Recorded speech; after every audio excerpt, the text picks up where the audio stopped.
पहला चैप्टर में वास्तविक संख्या में जो इम्पोर्टेंट चीज़ें हैं वो डिस्कस करते हैं।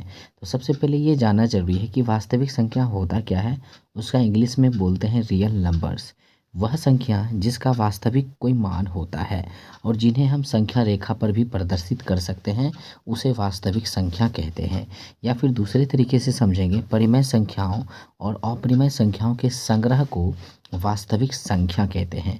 अगर मैं बात करूँ, रियल नंबर दो तरह के होते हैं, एक परिमेय संख्या होता है, एक अपरिमेय संख्या होता है। तो ये चीज़ें आपको जानना ज़रूरी है कि परिमेय संख्या और अपरिमेय संख्या के संयुक्त रूप को वास्तविक संख्या कहते हैं। अब आगे चलते हैं, डिस्कस करेंगे कि वास्तविक संख्या का उदाहरण क्या होगा। वास्तविक संख्या का उदाहरण √4 भी हो सकता है, √5 भी हो सकता है, √16 भी हो सकता है, √17 भी हो सकता है।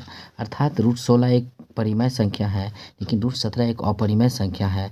तो यानी दोनों ही परिमेय संख्या और अपरिमेय संख्या के संयुक्त रूप यानी दोनों संख्या ही वास्तविक संख्या कहलाएगी। अब आपको थोड़ा सा जानकारी ये लेना है कि अवास्तविक संख्या क्या होती है। यानी वर्गमूल के अंदर कोई भी माइनस ऋणात्मक संख्या एग्जिस्ट नहीं कर सकता। सच में कभी भी वर्गमूल के अंदर माइनस नहीं आ सकता। अर्थात -√5, -√10 या फिर कोई भी वर्गमूल में माइनस की संख्या जैसे -5, -√7, -√6, ये सभी वास्तविक संख्या नहीं बल्कि अवास्तविक संख्या होती है। अब आगे डिस्कस करते हैं पूर्णांक संख्या। पूर्णांक संख्या यानी शून्य से आगे 1, 2, 3, 4, 5 ये भी होगा। और अगर मैं शून्य से आगे 1, 2, 3, 4, 5 तक गया हूँ तो फिर उतना ही माइनस में भी जाएंगे, -1, -2, -3, -4, -5। इस तरीके से आप कह सकते हैं कि सभी पूर्णांक संख्या होती है। पूर्ण संख्या में अंतर होता है। पूर्ण संख्या होता है जीरो सहित गिनती की संख्या, 0, 1, 2, 3, 4, 5, 6 इस तरह से आगे बढ़ते चले जाएंगे, ये पूर्ण संख्या होती है।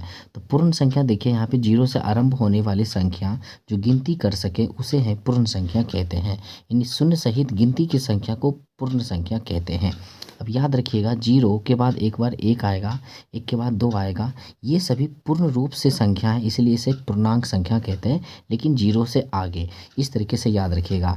अब मैं बात करूं 1 और 2 के बीच संख्या 1.5 भी आएगा। 1.5 पूर्ण संख्या नहीं होता है, क्योंकि ये दशमलव है, पूर्ण नहीं है, इसलिए 1.5 को पूर्ण संख्या नहीं कहेंगे। अब आगे देखिए, यहाँ पे प्राकृत संख्या, इसको याद रखने का तरीका, प से प्राकृत होता है, प से पहला, यानी प्राकृत संख्या को प्राकृतिक संख्या कहते हैं, इंग्लिश में नेचुरल नंबर कहते हैं। यानी गिनती की संख्या को प्राकृत संख्या, और गिनती हमेशा 1 से स्टार्ट होती है, ना कि 0 से। तो 1, 2, 3, 4, 5 इस तरीके से कह सकते हैं, ये सभी गिनती की संख्या हुई और इसे ही प्राकृत संख्या कहते हैं। ठीक उसी प्रकार प्राकृत संख्या कभी दशमलव में नहीं आएगा। अर्थात 1 के बाद प्राकृत संख्या 2 होगा, 2 के बाद प्राकृत संख्या 3 होगा, बीच में कोई अंक नहीं आएगा। इस तरीके से आप समझ गए। सम संख्या क्या होता है। सम संख्या मतलब 2 से विभाजित होने वाली संख्या को सम संख्या कहते हैं, जैसे 2, 4, 6, 8, 10 इस तरीके से। विषम संख्या समझते हैं। विषम संख्या को इंग्लिश में ऑड नंबर, सम संख्या को इंग्लिश में इवन नंबर कहते हैं। अब विषम संख्या देखिए, वह संख्या जो 2 से विभाजित नहीं हो सके। जैसे सम संख्या वह संख्या जो 2 से विभाजित होती है, और विषम संख्या वह संख्या जो 2 से विभाजित नहीं होती है। तो विषम संख्या स्टार्ट होती है 1 से, 1, 3, 5, 7, 9, 11। अब सम संख्या 2 से प्रारंभ होती है, 2, 4, 6, 8, 10 इस तरीके से। अब आगे देखिए, यहाँ पे भाज्य संख्या क्या होती है। तो भाज्य संख्या भी आप यहाँ पे जान सकते हैं। भाज्य संख्या को इंग्लिश में कहते हैं, अर्थात इंग्लिश में कहते हैं इसको कंपोजिट नंबर। कंपोजिट नंबर को ही संयुक्त संख्या इसको कहते हैं। अर्थात भाज्य संख्या की यानी संयुक्त संख्या, यानी इंग्लिश में कहते हैं कंपोजिट नंबर। वह संख्या जिसका खुद और एक के अलावा भी संख्या से विभाजित हो, यानी वह संख्या जो खुद से भी विभाजित हो, यानी एक के अलावा और कोई संख्या से विभाजित हो। इसको दूसरे तरीके से कह सकते हैं कि भाज्य संख्या अर्थात संयुक्त संख्या वह संख्या होती है जिसका गुणनखंड 2 से अधिक हो। जैसे 4 का गुणनखंड 2 से अधिक होगा, यानी देख लीजिए कि 2 से भी ये लग जाएगा, और 1 से भी लग जाएगा, और 4 से भी लग जाएगा। अर्थात ये 2 से भी ये गुणनखंड है, ये 2 से भी विभाजित है, 1 से भी विभाजित है, और ये 4 से भी विभाजित है। यानी 2 से अधिक गुणनखंड आ जाए उसका, वह संख्या कंपोजिट नंबर अर्थात संयुक्त संख्या कहलाएगा, अर्थात भाज्य संख्या कहलाएगा।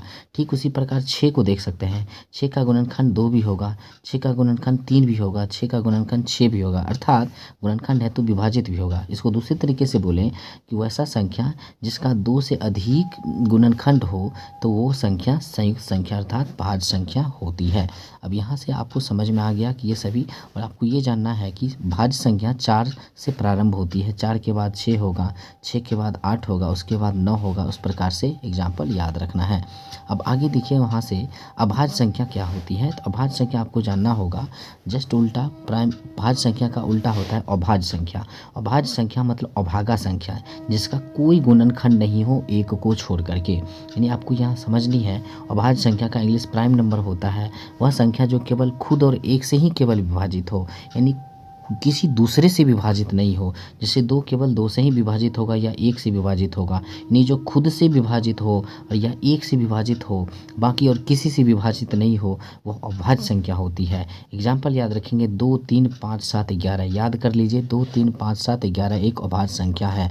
अब आगे चलते हैं सअभाज्य संख्या, यानी इसका इंग्लिश होता है को प्राइम नंबर, संख्या का वह जोड़ा जिसका HCF 1 हो। यानी यह समझ में आ गया कि संख्या का कोई भी 2 जोड़ा, जैसे 2 और 3 संख्या का जोड़ा 2, 3 हुआ, इस दोनों का HCF 1 आएगा, इसका मतलब यह सअभाज्य संख्या होगा। यानी कोई भी संख्या का वह जोड़ा जिसका अभाज्य संख्या दोनों का 1 आ जाए वह सअभाज्य संख्या कहलाएगा। अब चलते हैं परिमेय संख्या क्या होता है, उसको इंग्लिश में रेशनल नंबर कहते हैं। अब परिमेय संख्या को आप समझा देते हैं। जैसे देखिए परिमेय संख्या का इंग्लिश रेशनल नंबर हुआ वह संख्या जिसे P/Q के रूप में लिख सकते हैं, और नीचे जो है P/Q के रूप में आप लिखे हैं तो नीचे Q ≠ 0 होना चाहिए, नीचे कभी भी 0 नहीं होनी चाहिए। इसके अलावा P और Q के बीच जो है कोई उभयनिष्ठ गुणनखंड नहीं होना चाहिए एक को छोड़ करके। यानी कह सकते हैं कि P/Q के रूप में तभी वो परिमेय संख्या होगा जब उसको P/Q के रूप में तो लिखे तो हैं, लेकिन ये P और Q में कोई जो है ना गुणनखंड जो है नहीं आना चाहिए, या फिर दोनों के P और Q के बीच एक के अलावा कोई और कॉमन संख्या कॉमन नंबर नहीं आना चाहिए। यानी P और Q के बीच केवल एक ही अंक एक ही कॉमन आना चाहिए, उसके अलावा कोई अंक कॉमन नहीं आना चाहिए। अब जैसे आपको समझाते हैं उदाहरण से, जैसे 2/3 यह परिमेय संख्या है क्योंकि 2 और 3 में केवल एक ही कॉमन है, बाकी और कोई संख्या कॉमन नहीं है। इसको दूसरे तरीके से बोलें कि 2 और 3 में केवल एक ही इसका गुणनखंड है, बाकी और कोई गुणनखंड नहीं है। अब जैसे 4/6 यह परिमेय संख्या नहीं होगा क्योंकि इस दोनों में 2 ऐसा अंक आ गया जो कि दोनों में उभयनिष्ठ है, ये दोनों का गुणनखंड है, इसीलिए 4/6 को सिंपल रूप में लिखेंगे 2/3, और ये 2/3 एक परिमेय संख्या होगा क्योंकि 2 और 3 में कोई कॉमन अंक नहीं आ रहा है, कॉमन संख्या नहीं आ रहा है, कोई उभयनिष्ठ गुणनखंड नहीं आ रहा है। जिसके मतलब इस तरह से आप समझ सकते हैं परिमेय संख्या वो होती है। अब आपको यहाँ पे उदाहरण एक चीज़ और समझा सकते हैं, अर्थात P और Q दोनों पूर्णांक हो लेकिन Q कभी शून्य नहीं हो। बात वही हुआ, जैसे देखिए 4 यहाँ पे उदाहरण है, 1.77 उदाहरण है, 0 उदाहरण है, 2/3 है, ये सारा परिमेय संख्या है। अब आपको ये समझ में आना चाहिए कि 1.77 ये कैसे परिमेय संख्या है। तो आपको मैं इसके तरीके से और बता दूं, परिमेय संख्या को ऐसे भी कह सकते हैं, दशमलव में भी परिमेय संख्या हो सकती है, लेकिन दशमलव के बाद अंक रुकना चाहिए। जैसे देखिए 2.5 हो गया, जैसे आप लिख सकते हैं 2.5, 4.9, 2.1, ये सभी परिमेय संख्या है, या फिर 2.1, 2, 3 इस तरीके से परिमेय संख्या है। ये कैसे समझेंगे, तो जैसे मैं आपको बताऊं 1.5 जो है इसको लिख सकते हैं 15/10, बिल्कुल लिख सकते हैं, यानी इसको P/Q के रूप में लिख दिए हैं। फिलहाल ये 15/10 को और सिंपल करेंगे तो यहाँ पे हो जाएगा 3/2 इस तरीके से। यानी कहने का मतलब 1.5 को आप P/Q के रूप में ढाल दिए, इसका मतलब 1.5 भी परिमेय संख्या होगा। इस तरीके से आप समझ सकते हैं। अब आगे देखिए यहाँ पे परिमेय संख्या का दशमलव प्रसार, शांत दशमलव प्रसार होता है और आवर्ती और शांत दशमलव प्रसार होता है। यानी परिमेय संख्या को 2 रूप में कैटेगरी में बांटा गया है। जैसे देखिए यहाँ पे अगर किसी को P/Q के रूप में बांटा गया है तो यहाँ पे देखिए जहाँ Q केवल 2 और 5 का गुणनखंड हो तो वो जो है ना शांत दशमलव प्रसार में आएगा, अर्थात Q जो है नीचे जो है वो केवल 2 और 5 का ही केवल उसमें अगर गुणनखंड आ रहा है, यानी केवल 2 और 5 का ही गुणनखंड है Q संख्या, तो वो शांत दशमलव प्रसार का उदाहरण होगा परिमेय संख्या में। अब आगे देखिए अशांत कब होगा, यानी आवर्ती और शांत दशमलव प्रसार कब होगा, जब P/Q के आप रूप में लिखा हुआ है लेकिन Q जो है 2 और 5 के अलावा भी कोई गुणनखंड आ जाए। जैसे देखिए 3/18, 3/18 को अगर यहाँ 18 क्यू का मान है, क्यू का मान यहाँ 18 है, तो 18 में देखिए 2 और 5 के अलावा भी गुणनखंड आ चुका है। कैसे? 2 गुने यहाँ पे लिखेंगे 2 गुने 9, यानी यहाँ पे लिख सकते हैं कि 2 तो आया है लेकिन 5 के अलावा यहाँ 9 आ गया है, यानी 2 और 5 के अलावा भी कोई गुणनखंड यहाँ पे आ गया है क्यू के जगह पे। इसका मतलब ये शांत दशमलव प्रसार नहीं होगा बल्कि अशांत दशमलव प्रसार का ये उदाहरण होगा परिमेय संख्या में। अब आगे चलते हैं अपरिमेय संख्या। अपरिमेय संख्या को समझने के लिए सबसे पहले ज़रूरी यह है कि इसका इंग्लिश क्या होता है, इर्रेशनल नंबर। अब ये देखिए क्या होता है, संख्या जिसे p/q के रूप में नहीं लिख सकते हैं। परिमेय संख्या को p/q के रूप में लिख सकते हैं लेकिन अपरिमेय संख्या को p/q के रूप में कभी नहीं लिख सकते हैं, इसलिए उसे अपरिमेय संख्या कहते हैं। जहाँ p और q एक पूर्णांक संख्या है, q नॉट इक्वल टू 0, ये तो आप भी जानते हैं। लेकिन दूसरी तरीके से समझिए, वह संख्या जिसमें दशमलव के बाद अंक नहीं रुके और बार बार रिपीट नहीं करे अंक। जैसे देखिए 1.3333 इस तरीके से, और यह अंक रुक नहीं रहा है, 3 लगातार आ रहा है, तो ये परिमेय संख्या में ही आएगा। इसीलिए यहाँ पे जानना ये ज़रूरी है कि अपरिमेय संख्या कब होता है, जब देखिए वह संख्या जिसमें दशमलव के बाद अंक नहीं रुकना चाहिए। ये बात तो सही है, जैसे लेकिन एक के बाद 1.2 3 4 9 2 0 5, उसके बाद डॉट डॉट डॉट आगे बढ़ते जा रहा है। तो यानी देखिए दशमलव के बाद अंक रुक भी नहीं रहा है और अंक ऐसा भी नहीं है कि कोई रिपीट कर रहा है, लगातार रिपीट नहीं कर रहा है, बार बार नहीं आ रहा है, इसीलिए अपरिमेय संख्या में आएगा। वही चीज़ है कि आपको ये जानना ज़रूरी है कि ये क्या है, वह संख्या जिसमें दशमलव के बाद अंक भी नहीं रुके और वह अंक रिपीट भी नहीं करे, इसीलिए ऐसी संख्या को अपरिमेय संख्या कहा गया है। अर्थात वह संख्या जो वर्गमूल से नहीं निकल पाए, वह भी संख्या अपरिमेय संख्या ही होता है। जैसे देखिए √2, ये वर्गमूल से 2 नहीं निकलेगा, ये अपरिमेय संख्या। √5, ये 5 भी वर्गमूल से नहीं निकलेगा, ये अपरिमेय संख्या। √7, ये भी वर्गमूल से बाहर नहीं निकलेगा, ये अपरिमेय संख्या होगा। इस तरीके से भी आप समझ सकते हैं। अब देखिए आगे है HCF और LCM के सूत्र।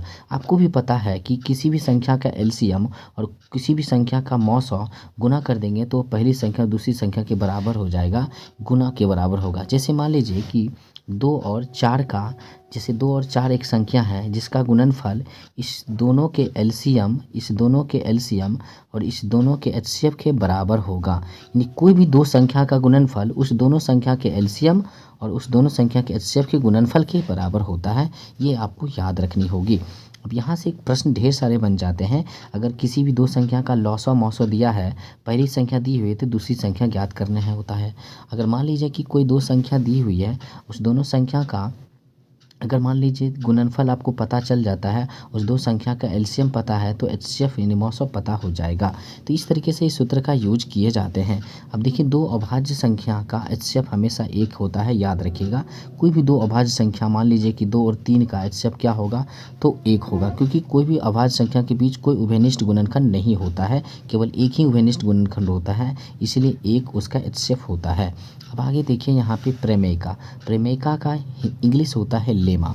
अब ये क्या होता है? प्रेमिका एक सिद्ध किया हुआ कथन होता है जिसका प्रयोग से अन्य कथनों को सिद्ध किया जाता है। Very good. अब यूक्लिड विभाजन प्रेमिका, यानी यूक्लिड साइंटिस्ट का नाम था, उन्होंने एक विभाजन यहाँ पे विभाजन होगा, मिसप्रिंट है। प्रेमिका ने बतलाया कि विभाजन प्रेमिका को बतलाई यूक्लिड ने, इसलिए यूक्लिड विभाजन प्रेमिका कहा गया। अब यहाँ पे उनके अनुसार माना कि ए भी धनात्मक पूर्णांक है, तो ऐसी अद्वितीय पूर्णांक संख्या यानी और ऋणात्मक पूर्णांक Q और R विद्यमान है, यानी A बराबर BQ प्लस R, जहाँ R जो है 0 से बड़ा और बराबर और B से छोटा होता है। यानी ये कंडीशन याद रखना पड़ेगा, A बराबर BQ प्लस R, और जहाँ R जो होता है 0 के बराबर और 0 से बड़ा और B से छोटा होता है, यहाँ पे याद रखना पड़ेगा इस कंडीशन को।